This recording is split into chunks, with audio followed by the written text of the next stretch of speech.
कांग्रेस के नेता राहुल गांधी एक बार फिर बैकफुट पर आ गए हैं। इस बार अमेरिका ने राहुल गांधी को बोलने लायक भी नहीं छोड़ा है।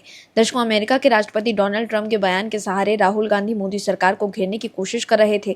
राहुल गांधी सोच रहे थे कि ट्रंप उन्हें मोदी सरकार के खिलाफ बड़ा सियासी हथियार दे सकते हैं, लेकिन अब अमेरिका से जो खबर आई है उसके बाद राहुल गांधी एक्सपोज हो गए हैं और अब घिरने के बाद राहुल गांधी तिलमिला गए हैं। अब उन्हें समझ ही नहीं आ रहा है कि क्या करें। हर बार राहुल गांधी खुद ही अपने बिछाए जाल में फंस जाते हैं। कांग्रेस के लोग राहुल गांधी के भरोसे बैठे हैं कि वो उन्हें सत्ता तक पहुंचा सकते हैं, लेकिन राहुल गांधी कोई सियासी करिश्मा नहीं कर पा रहे।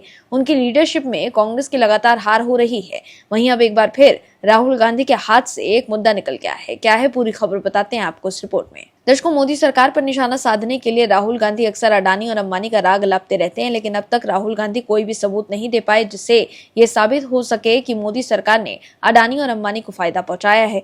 दरअसल अमेरिकी अदालत में गौतम अडानी के खिलाफ आपराधिक मामला खारिज होने के बाद लोकसभा में विपक्ष के नेता राहुल गांधी ने पीएम मोदी पर तीखा हमला बोला है।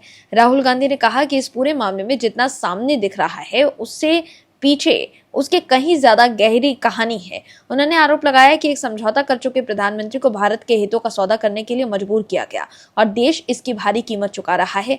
दरअसल न्यूयॉर्क की एक अमेरिकी संघीय अदालत ने सोमवार को गौतम अडानी, उनके भतीजे सागर अडानी और अन्य आरोपियों के खिलाफ चल रहे करीब 2 साल पुराने आपराधिक मामलों को खारिज कर दिया। अमेरिकी न्याय विभाग ने मामले को खारिज करने की मांग की थी। वहीं अदालत के फैसले के बाद अडानी के खिलाफ इस आपराधिक मामले में बड़ी राहत मिली है। वहीं डीओजे ने मामले को खारिज करते हुए 6 ओवरलैपिंग आधार बताए हैं। इनमें मामले में विदेशी गतिविधियां शामिल होना, भारत में कोई कार्यवाही योग्य कदाचार नहीं मिलना और जारी की गई प्रतिभूतियों पर कोई वित्तीय नुकसान नहीं होना शामिल था। विभाग ने सबूतों से जुड़ी असाधारण समस्याओं का हवाला दिया था। अदालत में सरकार की ओर से मामले को खत्म करने के अनुरोध पर लंबे समय तक कानूनी बहस चली। दर्शकों, आपको बता दें कि यह मामला नवंबर 2024 में दर्ज किया गया था। इसमें गौतम अडानी, सागर अडानी और 6 अन्य लोगों पर सौर ऊर्जा से जुड़े ठेके हासिल करने के लिए भारतीय सरकारी अधिकारियों को रिश्वत देने की साजिश रचने का आरोप लगाया गया है। अडानी समूह ने कहा था कि उनकी कंपनियों और अधिकारियों ने लागू कानूनों और नियम की आवश्यकताओं के अनुसार काम किया है। वहीं अमेरिकी अदालत ने अडानी समूह को राहत मिलने के बाद राहुल गांधी ने एक्स पर पोस्ट कर पीएम मोदी को निशाने पर लिया। राहुल गांधी ने एक्स पर पोस्ट करते हुए कहा कि मामला जितना दिखता है उससे कहीं ज्यादा गहरा है।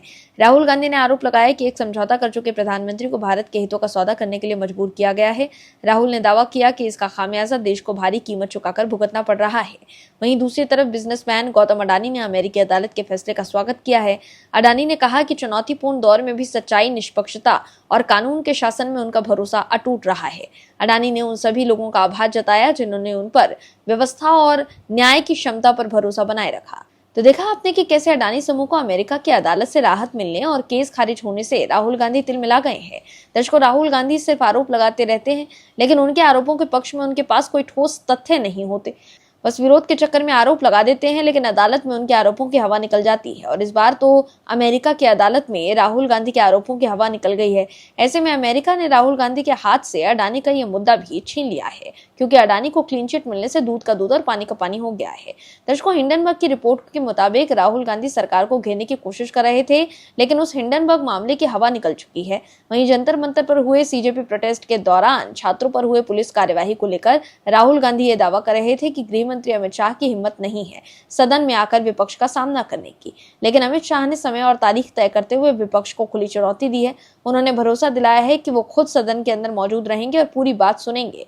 लेकिन इस मामले पर भी यूटर्न लेते हुए राहुल गांधी ने कहा कि देश की युवा पीढ़ी और छात्र अब गृह मंत्री की कोई भी सफाई, कल्पना या भाषण सुनने में बिल्कुल भी दिलचस्पी नहीं रखते। मतलब राहुल गांधी ये तय ही नहीं कर पा रहे हैं कि उन्हें क्या करना चाहिए। हर बार वो खुद ही अपनी बातों से पीछे हट जाते हैं। Bureau report, OMS news. आप दर्शकों से विनम्र निवेदन है कि चैनल को सब्सक्राइब जरूर करें